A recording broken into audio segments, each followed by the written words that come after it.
Do you think that Christians should explore other religions? I think if you want to be understood, then you have to be willing to understand. What did Jesus say about himself? That he's the way, the truth, and the life. And so if all of the religions are talking about Jesus, then I'm going to go to Jesus and say, let me see if Jesus agrees with all of the other religions. But I think Jesus makes very provocative statements. And John 14:6, he says it very clearly. I'm the way, the truth, and the life. No one goes to the Father except through me. Faith should be followed with evidence. And to that point, right, I'm thinking about Lee Strobel and that point at the movie where it's like, listen, we all have to have faith. We all have to sort of gather the evidence, see where it stacks up the best, and then place your faith and trust in it. But you do that with everything. I believe that if someone is willing to believe, willing to explore the ideas and even seek for a God, that if he believes he exists and has an earnest desire to want to know that God, I believe that God will make himself known to that person. Well, that is to say the right God. What would you say to somebody, that says, well, Christianity is just one of many paths to get to heaven?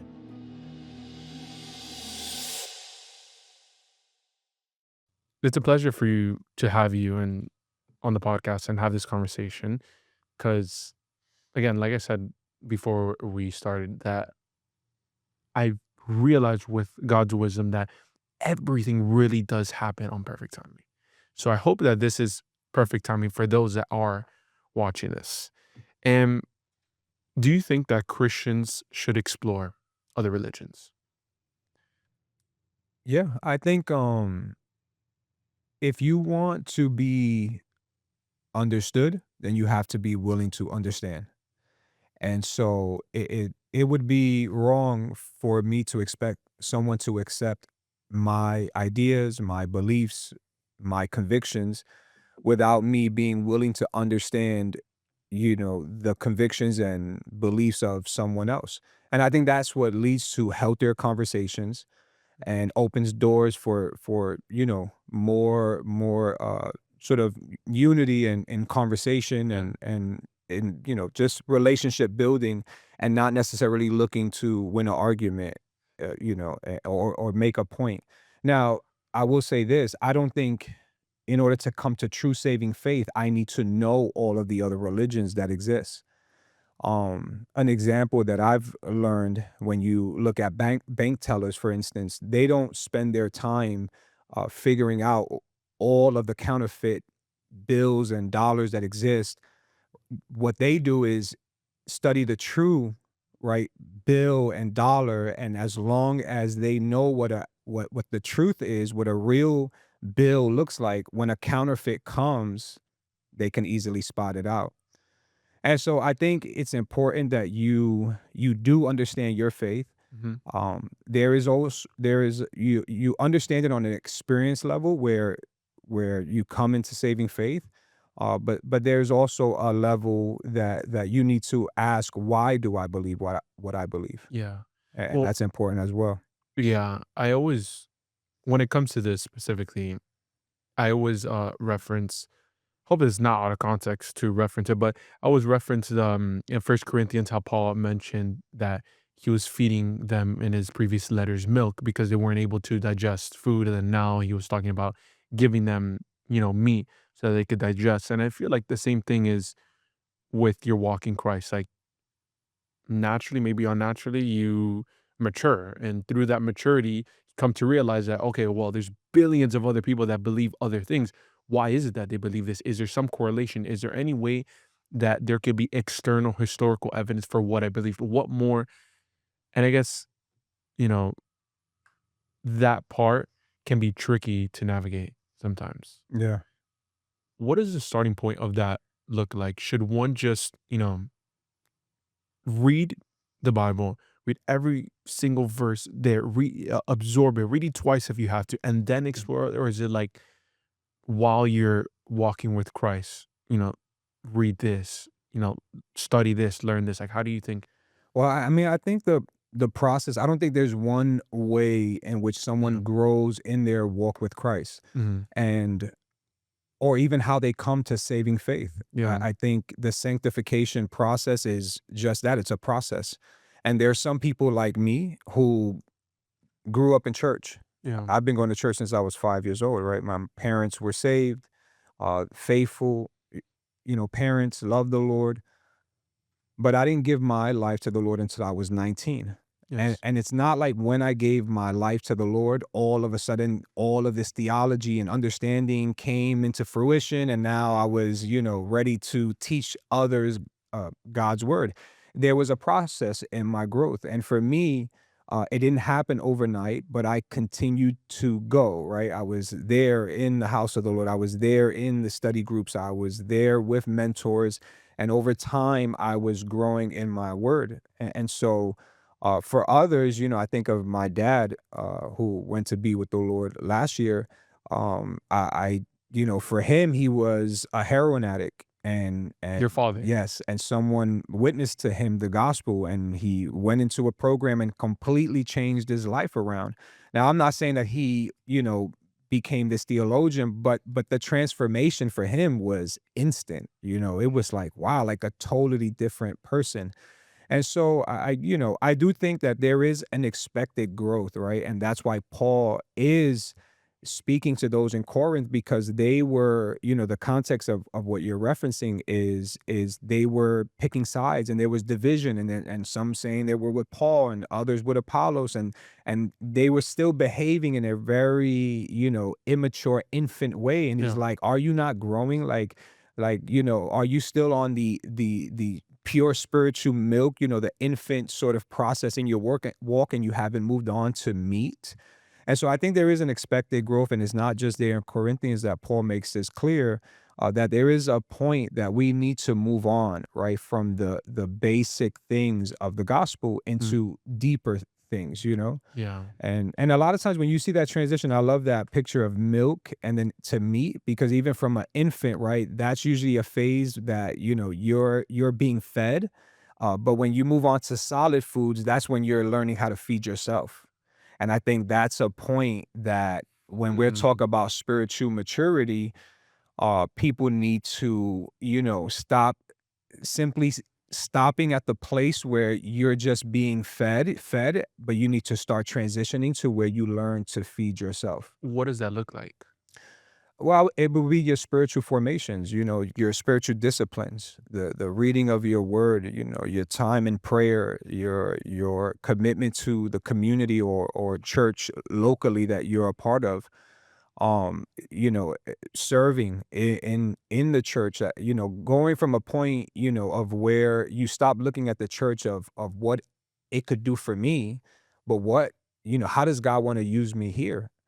How do I discover my gifts, and how do I go deeper into what God is calling me to? Yeah. And so you kind of go from that, spectator phase into the game, and Yeah. you're like, Lord, I know you've called me for more, and where is that?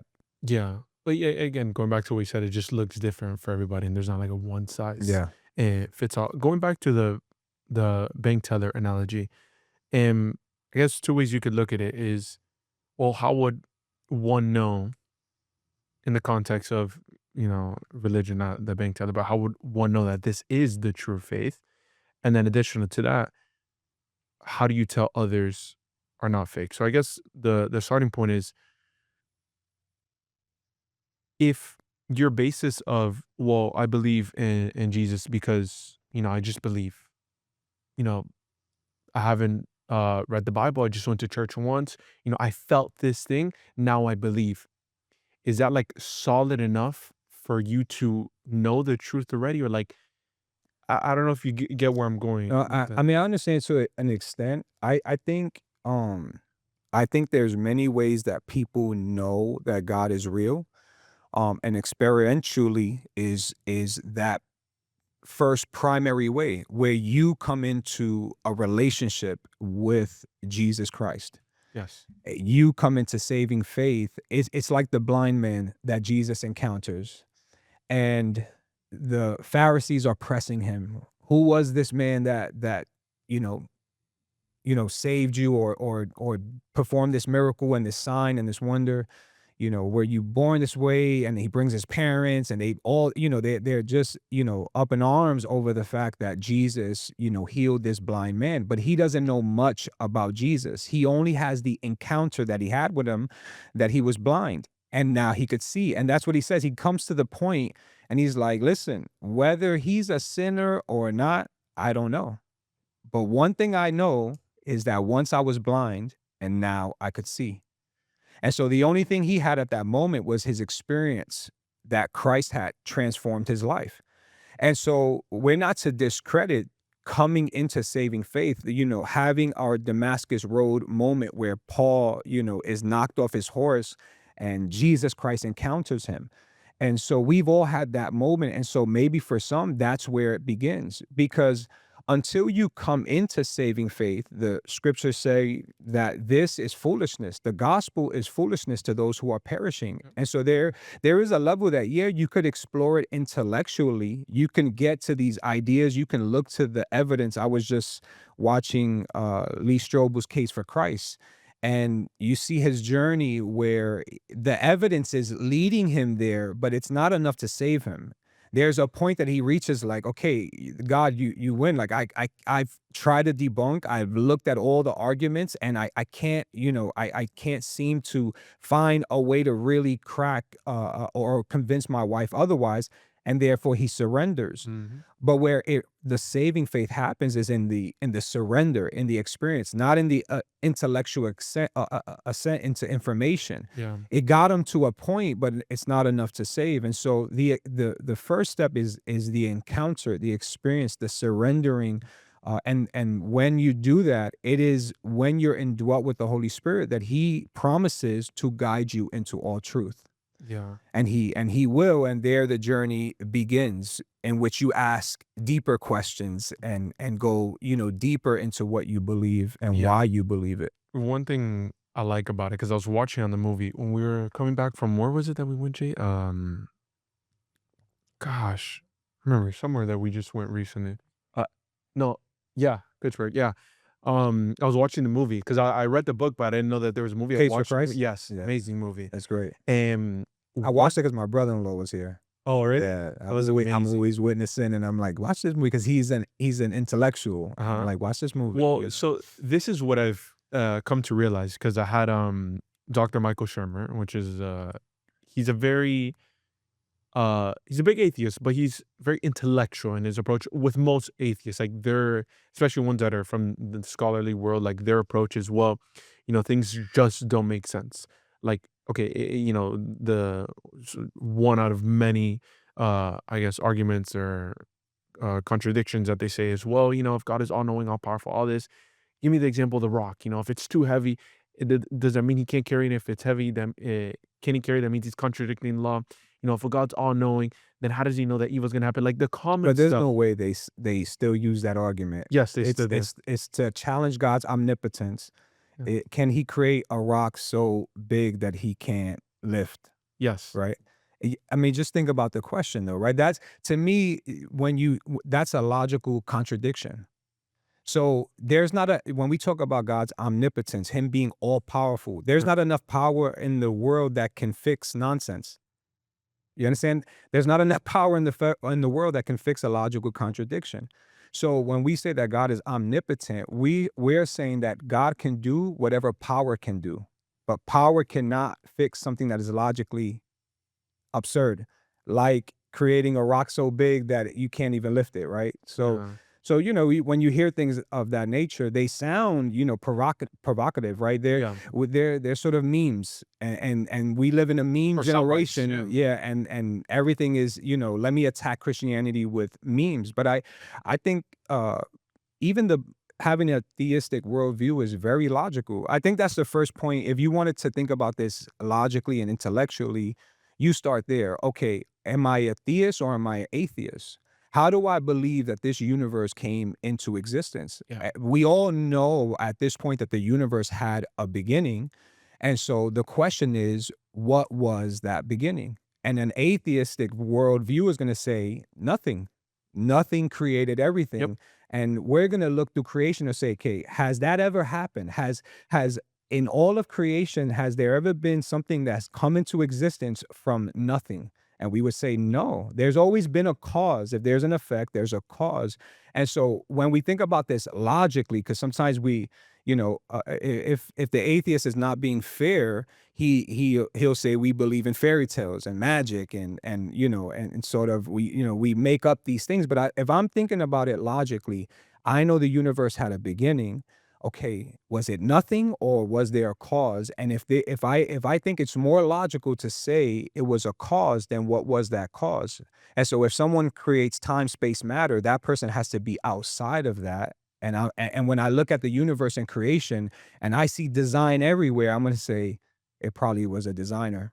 And so you arrive. So I'm just Yeah. saying logically, Mhm. it's very possible and it's not crazy to arrive at that point to say, no, I believe that there's a God. Now the question becomes, what God? Exactly, and that's exactly where we're going with this, and the reason why I bring that up is because that's similar to kind of what the movie was saying. I think he did a really good job in the book and the movie, and approaching it like how every person that because I would say I don't know if we could pull up a statistic. I don't know if there's a statistic to find, but most people that come to Christ or are following Christ haven't had a radical transformation to where like your father that did heroin and then he found Jesus, or somebody that almost got hit by a bus, but then they most people don't have that. So if you are looking at it from a logical perspective, then the questions that he asked in his book and in the movie is very you know reasonable. Like, it's not like, you have to be a scientist to ask these questions, but he said something at the end that really hit me, and he said, "Both require faith," or actually, it was his father or his mentor, somebody like Yeah. that, that told him. He's like, "Listen," he was an atheist. He's like, "Listen, listen, listen, I'm telling you, both require faith. Just make a decision." Hmm. And he was like, and I've realized that interviewing all these atheists, and I'm still learning, I'm gonna continue to learn, but my biggest thing is they plead to ignorance with the big questions, but it sits so uneasy that it's just, "Oh, well, I plead to ignorance. I don't know how the world, started. I don't know the question of consciousness and morality. I don't know." It's like, well, these are the most important things. Right. And the reason I say is that, yes, people can have faith without understanding, but should they? No, I think that there's faith should be followed with evidence, Yes. right? And to that point, right, I'm thinking about Lee Strobel and that point at the movie where it's like, listen, we all have to have faith. We all have to sort of, gather the evidence, see where it stacks up the best, and then place your faith and trust in it. But you do that Yep. with everything, right? Like right now, you're sitting on that chair. You don't know with 100% certainty that that chair is not going to fall apart on you. You're looking and you're like, "Hey, it has four legs," and I know based on past events that chairs with four legs usually do pretty well rather than ones with three. Mhm. And based on that evidence, you trust and you sit in the chair. And so sometimes people paint Christianity as this blind leap of faith, right? As sort of we're just grasping in the dark, and we something maybe is, maybe we have trauma that we're dealing with, and a worldview with a God makes us feel better, and that's why we believe. Or maybe it was how we were raised, and because our parents believe, that's why we believe. But they sort of think that there is no real evidence as to why we believe in a God, first of all, and why do we believe that Christianity or Jesus is the right belief or the true belief? And I think at this point, it would be a little ignorant to not know that there is plenty of evidence, and there are men that are much smarter than me, that have come to these conclusions, not simply based on faith alone, Yes. but on the fact that they've looked at the evidence, they've compared the arguments, they looked at the world that they live in, and what's the reality of that world and how we live with the moral standards and in the way that we live as a society. And I think at the end, yes, there is a faith you have to have. There is a trust, but it's a trust based on the best reasonable evidence that Yeah. exists. So what's the starting point? You know, paint the picture. Somebody that maybe they are followers of Christ, or maybe they're not. What's the starting process? Is it to line up all the religions and then work backwards? Is it to line up all the big questions and see which one of the religions you like answers that best? Is it to believe in Christ, then find evidence for your belief? Like, what do you think is a good starting point? Well, I mean, look, this is the reality, and this is something Frank Turek, who is an apologist, often brings out in his Q&A sessions. He'll ask someone, and I would say the same thing. If how much evidence would it take for you to believe? I think a logical person wouldn't have much of an answer for that. Right. And so we would say, okay, if I gave you enough evidence, would you believe in Christ? And sometimes the answer is no. There's nothing that you could tell me or convince me that there is a God, that there was a man who came over 2,000 years ago, died on a cross, and then rose 3 days later. There's nothing in the world that would ever make sense to me, right? Because a lot of people come into these discussions and arguments with their presuppositions. Yep. Some people believe that miracles cannot happen, and so it doesn't matter what you say. Once their presupposition is that a miracle cannot take place, they're not going to believe anything or any amount of evidence to convince you that a man rose from the dead. And so, where am I going? What's the point? Is that you start realizing it's not an evidence issue; it's a heart issue. It's a heart, right, that is hardened towards God and is unwilling to believe no matter the amount of evidence. Because I believe this. I believe that if someone is willing to believe, willing to explore the ideas and even seek for a God, that if he believes he exists and has an earnest desire to want to know that God, I believe that God will make himself known to that Well, person. that is to say the right God. Yeah, the right God. So then what do you say to the billions of other people that believe in Allah and believe in Buddha and believe in all these different Well, I believe that they are false gods. I believe they're false gods because at the end we do have, if we're comparing, right, the arguments, and we're looking, here's the thing. Who's the central figure in a lot of these? Jesus? It's Jesus, right? Yeah.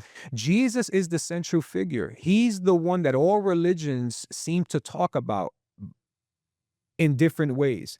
Okay. In some religions, he's a great prophet. In others, they love his teachings. And so here's the question: what did Jesus say about himself? That he's the way, the truth, and the life. And so, if all of the religions are talking about Jesus, then I'm going to go to Jesus and say, let me see if Jesus agrees with all of the other religions. But I think Jesus makes very provocative statements. And John 14:6, he says it very clearly. I'm the way, the truth, and the life. No one goes to the Father except through me. Mhm. And he says this is another clear thing that we need to understand, and why it's not just believing in Jesus, but you have to believe in the right Jesus. He says that Hmm. the way you honor the Father, you got to honor the Son. And so think about that. The same way, the same honor that you give to God is the same honor that you need to give to the Son. Right? The same honor you give to the Father, you give to the Son. And so now that becomes, when you look at the other religions, do they honor Christ in the same way that they honor the Father? And no, every other religion either lowers his status, right? Where they either deny his incarnation, that he came in the flesh, they either deny his deity, right? Or they deny his crucifixion altogether, like Islam. Mhm. And so you start realizing that if they're all talking about Jesus, and then we go to what Jesus says about himself, it contradicts the very teachings of Jesus. And so you have to ask the question, how do you reconcile that? How do you reconcile these other religions that seem to say and acknowledge Jesus? I think there is enough evidence to point to the fact, the historical Jesus, that he was real. He did exist. I think we have enough writings outside of the Bible, men like Josephus, that can attest to his crucifixion. And so at this point, we're looking at the resurrection. So this is where I'll peel the onion back a little bit more. Okay, you're at this point where you say yes, every religion points to Jesus. Perfect. Now, The other layer is, well, Jesus never wrote any of it. That's the truth. Uh, how do we know that this text is the right text? I mean, they're all technically texts. They all technically come over 1,000 years ago, 2,000 years ago. How do we know the Bible hasn't been, configured to somebody that had an intention to have it this way? And then additionally, Jesus never wrote this. How can we trust those that wrote this? Yeah, I mean, I would point to the amount of manuscripts that we do have for the New Testament. Right. I think that's, something not to be ignored. When you have over 5,000 manuscripts that are in existence, right? Yes. And not all written by one person, but countless of authors, all corroborating the same story. And so again, I think you have to stack up the evidence Mhm. and you have to say, okay, could these 12 apostles have made up this story? Right? They're all giving you different points of views. And if we just look at the gospels, they're giving you different points of view, but the story remains intact. And what do they all agree on? That Jesus lived, that he died, and that he rose from the dead. And then not only do they write about Jesus, right? But then and his resurrection, they go on to proclaim it to the world. And they don't stop there though. If this is a lie, you have to ask the logical question, would you die for a lie? And many of the apostles that went on to proclaim the risen Jesus went on and were martyred for their faith. Peter was crucified upside down. Paul, who encountered Jesus on the road to Damascus, was beheaded, right? Some of them skinned alive, right? Boiled and like these they were persecuted. And at some point, if you knew that it was fake, you Stuck out. knew that yeah, like you knew that you stole the body and you hid it somewhere, right? Like and you're like, I know the body's here. At some point, you're not gonna die and endure persecution. And for what? For what? It wasn't like they were doing it knowing, oh, our names are going to be famous. We're going to be great Yeah. in the world. It was to proclaim the name of Jesus. So they didn't even have skin in the game in that regard for their own, sort of fame.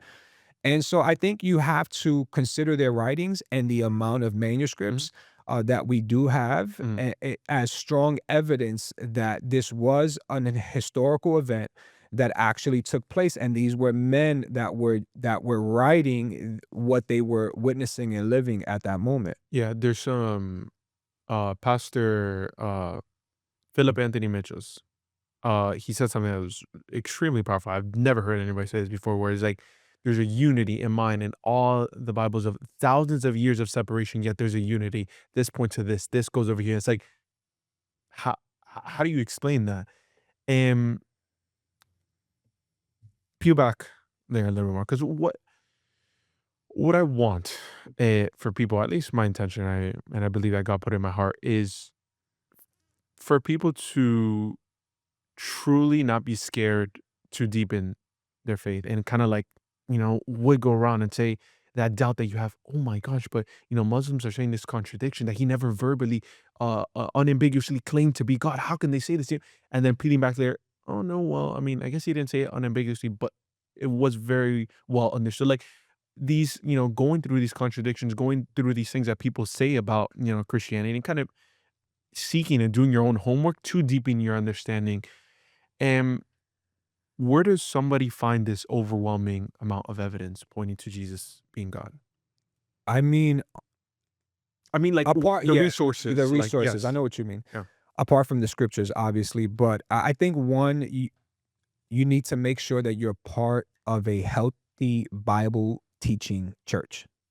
okay, And you don't have to explore these things alone. God has given us men before us and mentors and people that have traveled these roads and sort of wrestled already with these questions, and we should be tapping into those sources within our 100%. Yeah. churches.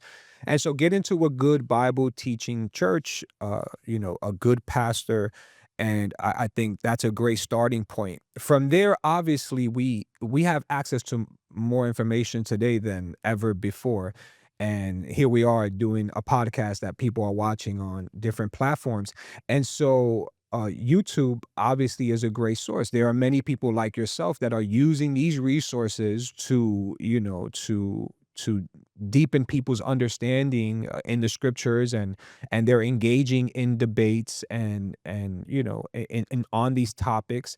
And so there, I would say that it's good to explore these, but we have to be careful because you don't need you don't need a degree, you don't need to be a theologian of any sort to start a YouTube channel. Yep. And so that's why I say coupled with good mentors within your own church and having good leaders around you, and then looking at the resources that do exist within YouTube and on the internet and so on. There are some good men that are out there doing great work that are defending the faith against Islam and other different To beliefs. not And cliffing and not to cut you off, yeah. can you give maybe like 5 specific for the people that are Oh, I mean, there's men like Gavin Ortlund, okay. Truth United, Mhm. that I think he does great work in conversations with Catholicism. He's been in debates with men like Trent Horn, who represent Catholicism. And I'm not someone who thinks Catholicism is a false religion, but it's good to have these discussions and understand the Course. connection to the early church fathers and how does it tie into what we believe today. Um, there's David Wood, who recently had a debate with Alex Yep. O'Connor, and that was a sort of great exchange. And um, off the top, those are the two that come to mind because that's No, but what I that's good. recently. Just give me specifics for the people because I know there's gonna be people in the comments Yeah, that say, yeah, like, yeah. "Or what?" There's another, like Frank Turek is also yeah, Frank Turek, another I'm great excited. option. Yeah. He is, lack of better words, a G. Like, I think he does very eloquently explain why Christianity is the Yeah. truth. A lot of the questions you have, if you were to type them in, why does, It comes up from him. if you typed Frank Turek It after comes that, up. yeah, he's been doing this for some time, Oh my and gosh, he yeah. and he answers a lot of these questions. And it's good to hear these arguments because they exist, right? Yep. We have they're not saying that we have an answer for everything. Yeah. At the end of the day, no one can know everything, but a lot of the major arguments and sort of attacks against Yep. Christianity have been answered by men already and Um, settled. yeah. Well, you heard it here first. It's coming soon, so stay tuned. Um, I want to go to a verse that Paul says in First Peter chapter 3 verse 15 where he says, "Always be prepared to give an answer to everyone who asks, to give the reason for the hope that you have." So is Paul saying this to educate yourself to where when you get an objection, you know, you have to convert them right then and there? Is it or is it, know the objections, know the things that people are going to say against your faith so that you could respond and just hold your own? Or should you be looking at it from the perspective of, no, now they say it's not my job to convert them? Like, now, Yeah. what do you think? Well, first, it's Peter that's speaking. Yeah. Oh, Peter. Oh my Yeah. God. Sorry, sorry, sorry, sorry. That was my bad. I And misread there's it a from the, clue that it's Peter speaking. yeah.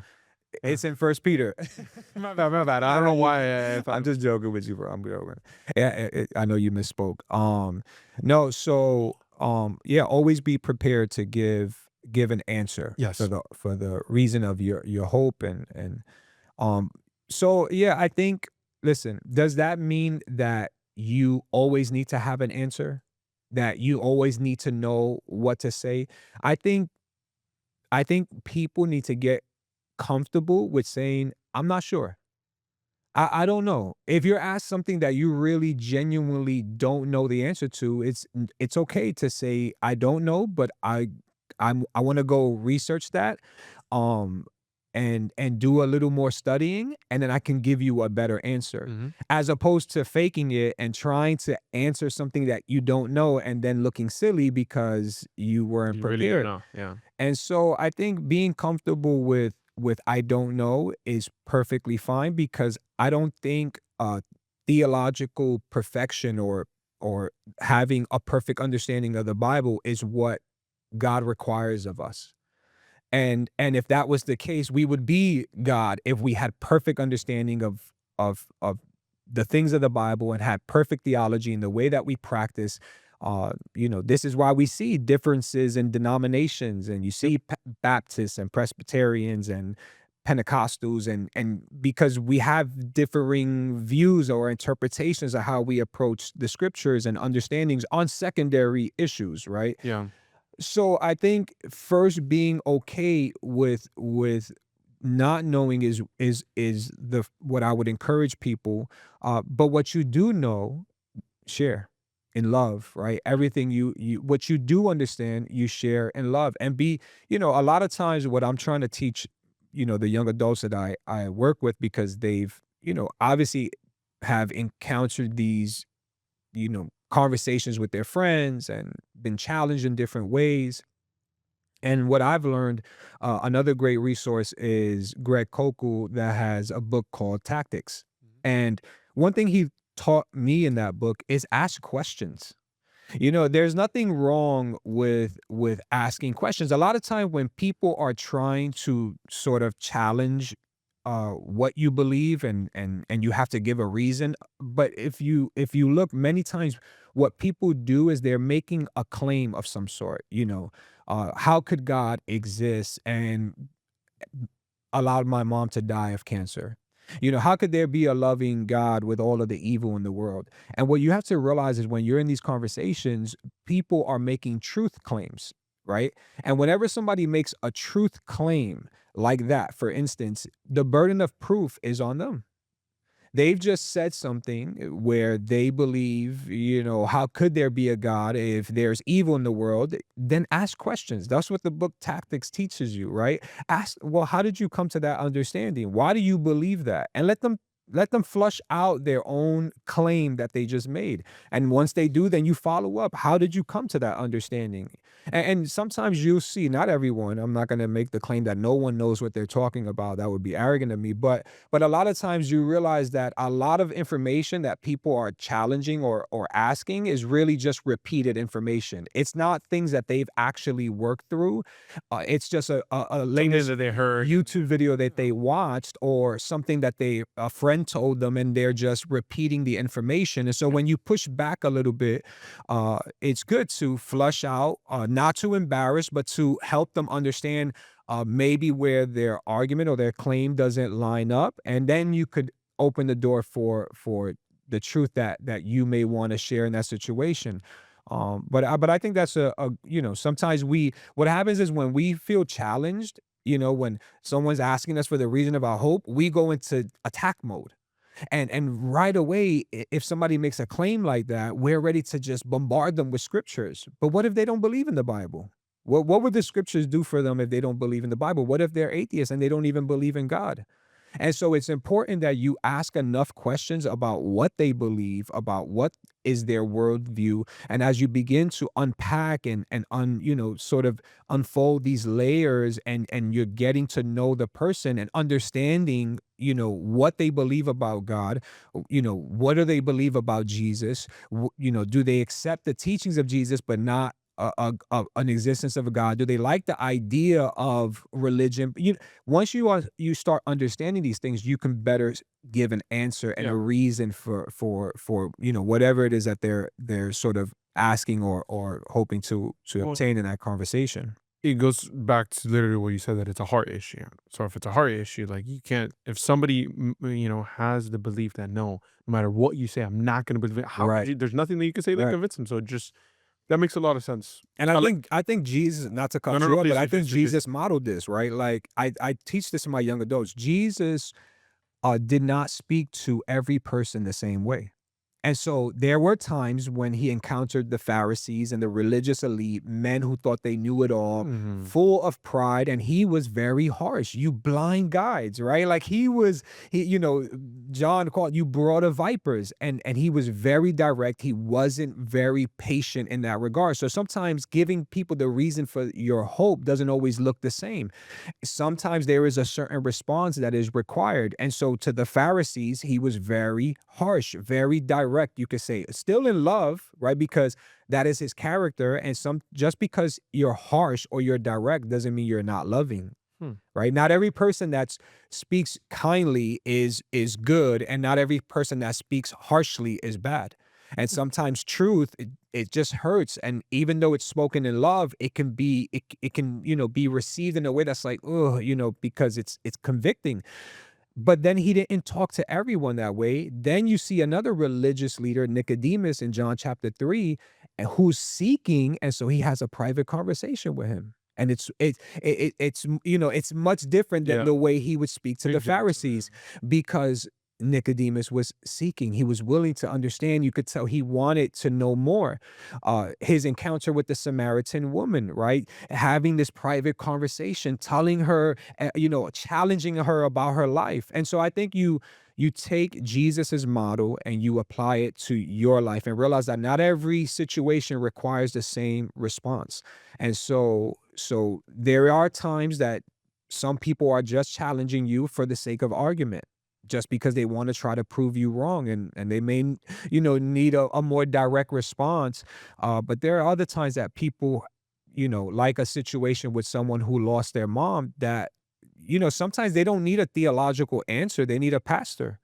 They need someone that's willing to listen. They need someone that is willing to understand and empathize with their hurt and their pain. So you got to use discernment in these conversations where people are asking you about the hope that you believe in, or challenging, if you want to use that word in a way. I think the approach is different, and not always Discernment. the same. Discernment, not the same. I love how you bring it back to Jesus. And I never thought about that before. Like he literally spoke to people in a bunch of different ways. To I don't know if the Samaritan is a woman at the well. Yeah. Okay, okay, perfect. Um, what would you say to somebody, that says, well, Christianity is just one of many paths to get to heaven. Just one of many religions. Like I'm telling you, look, you can believe in whatever you want. You'll be good. What do you say to that person? Yeah, I mean, I think it goes back to what we said, right? I had this conversation with a customer of mine, and we began to talk about, she lived close to the church that I was attending. I mean, that I'm attending, and she was Catholic. And so, which is fine, we were, when she said that, I got excited. I was like, "Oh man, so you believe in Jesus?" And it was, I said that I would do that with anyone, even when someone tells me, "Oh, I'm a Christian too," or I go to, whatever church, and it's within my, sort of sect of Christianity. It doesn't matter, because just because someone claims to be a Christian or a Catholic, doesn't mean that Yeah. they have a true relationship with Christ. So I'm still gonna ask certain questions. And so when she says that, I'm like, oh, so awesome. You believe in Jesus, and so me and you, we're brothers and sisters in Christ. And she paused, and she's like, "Well, I believe that there are, many ways to God, not just Jesus. I think Jesus is one of the ways." And I'm like, "What?" I'm like, "Really?" I'm like, "That's interesting that you would say that." I said, "Because even from from Catholicism, and from your understanding, Jesus doesn't claim that himself." And again, it goes back to what we said, John 14:6. When we say that there's many paths to God, we have to ask the question, did Jesus feel that way? And when the disciples are asking, and he's telling them in John 14 that I'm leaving, right? And I'm going back to my father, and they're asking, okay, how do we get there? How do we go, when he says in John 14, 1 and 2, right? I'm going to prepare a place for you in my father's house. There's many rooms. And so when he's explaining this, and he's saying, I'm going, and they're like, okay, how do we get there? How do we go to the Father? And you have to look at Jesus's response. John 14:6, he says, the way there, I'm the way. I'm the truth. I'm the life. No one goes to the Father except through me. And so when someone says that there's many ways, Jesus himself does not say that. He makes it very clear there is one way to the Father, and it is through Jesus Christ. And not just through the mentioning of Jesus or the confessing of Jesus, but it has to be the right Jesus. As we said, all religions are acknowledging the existence of Jesus. Many of them acknowledge his death and his life, right? But they either lower his status, or believe he's a created being, or the first created being amongst other created beings.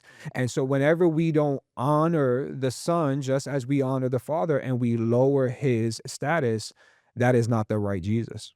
Yeah. I guess what I'm, and I would love your input on this. And I guess what I just want to encourage to wrap it up a little bit, just because of time and being so gracious to be able to use this library. And when you actually question, like genuinely, like you're not trying to be smart, and you're not trying to, become a YouTuber and know how to handle these objections so you can go right there and get a viral hit. Like, no, when you're genuinely like seeking the truth, I think it's one of many things. Number one, you know, I guess it's starting off with the big questions. Like, really ask yourself the big questions, because most people do. Why am I here? How did I get here? Is there a God? What is morality? What is consciousness? Starting with that, because that's a really good start to like, okay, now you're Yeah. getting involved. Because if you don't believe in anything, well, you might as well just not, don't go past and reading books, because if Right. you don't Do believe anything. do I believe in a God or not? Do I believe that this universe was created by a creator, or do I believe we came from nothing? I think that's a great starting point. Yeah. I think the second step is, some people may agree with this, some people may not, is coming to the understanding that if you do believe that there is a God out there, one God, then you also have to trust that his will is for you to find him and the true God. Like, if you're talking about a God, a solo God, the God that created the universe, his if he is real, right? Based off, your belief, and you're at this point, then you also have to believe that he wants you to find him and the true version of him. Yeah. And I think the next layer would be kind of just putting everything on the board and really becoming a student.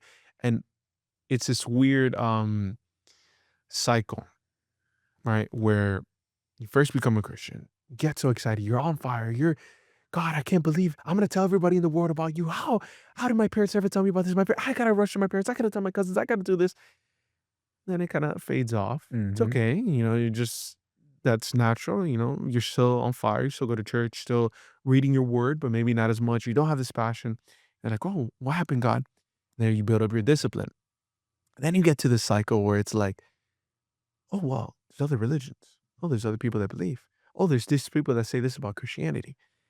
And then I think this is where the maturity part gets, and it's like, oh, like there's so much that I don't know.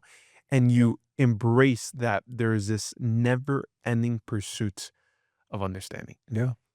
and one that you also have to come to understanding that you will never understand.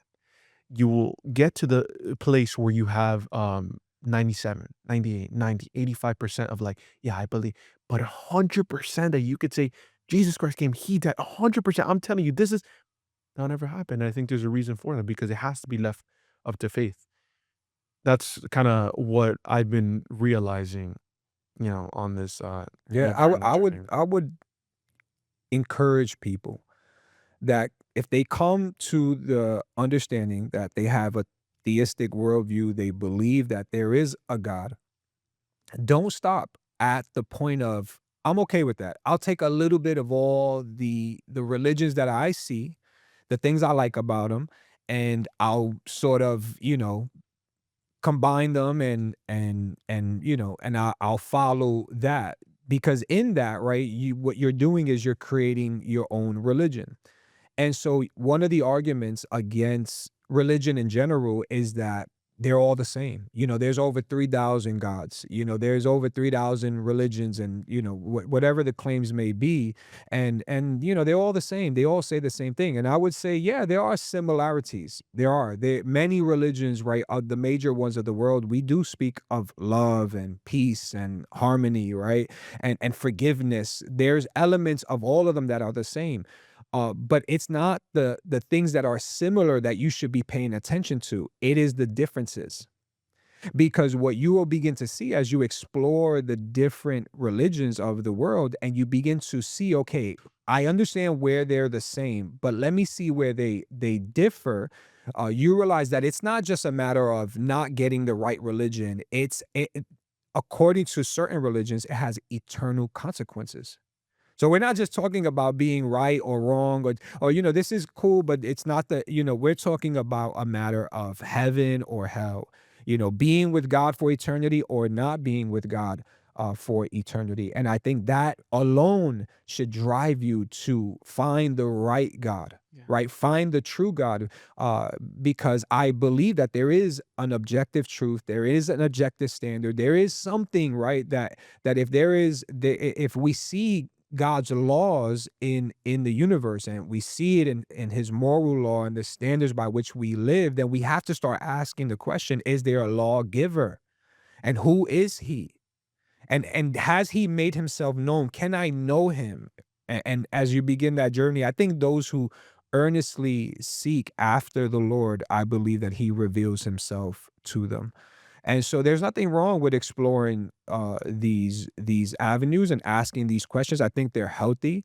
I think that's the direction that this generation is moving in. But yeah, challenging. This is what I tell my young adults: not simply what you believe, but why you believe it. Because if you don't answer that question, or at least you don't have to have all the answers, but if you don't have a solid base as to why you believe what you believe, then when you go off to universities and you have these professors and you have these, people in authority that seem to know a thing or two more than you, they're more confident in their convictions, and they say it louder so it sounds more convincing. If you're not at least settled in why you believe what you believe, or at least explore that to a certain extent, you see a lot of young adults Yeah. falling away at the university level. Yeah. No, I don't think, I always say this, but I really do mean it. Like, I don't think there was a better way of, summing it all up and ending it. And I guess what I see, and I believe it to my core, as, the world becomes more and more, um, the path to least resistance, we're soon going to have so many answers and all this different stuff. The more we're getting towards there, just with technology, AI, a bunch of different stuff, we're getting there. There is also a call for the next generation to believe in their faith, but also not just what you said, not just believe, but like, why do you believe? And strongly, not for objections, not for clicks and I got you moments. No, for to genuinely understand that the world can get, we can be in 2300. I don't know what we'll have there, but I do know one thing true. Jesus still came, he still died, Amen. he still lived, and he still rose from the dead. I don't know about you, but that will never change no matter how the world gets, so digitalized and so optimized and so, but that will still be true. And I think there's a generation, a need for that generation to rise, understand that we're going to get to a point where we're super, advanced, but this is still true. So I guess that's my hope, God's will. But again, thank you for taking the time. I really enjoyed This was this awesome. Thank you for podcast. having me. I appreciate it. Guys, I'm gonna link everything in the description. If you are a young adult watching this, like if you live in South Florida, I recommend, I'm personally in attendance, 2 young adults at Elevate Church.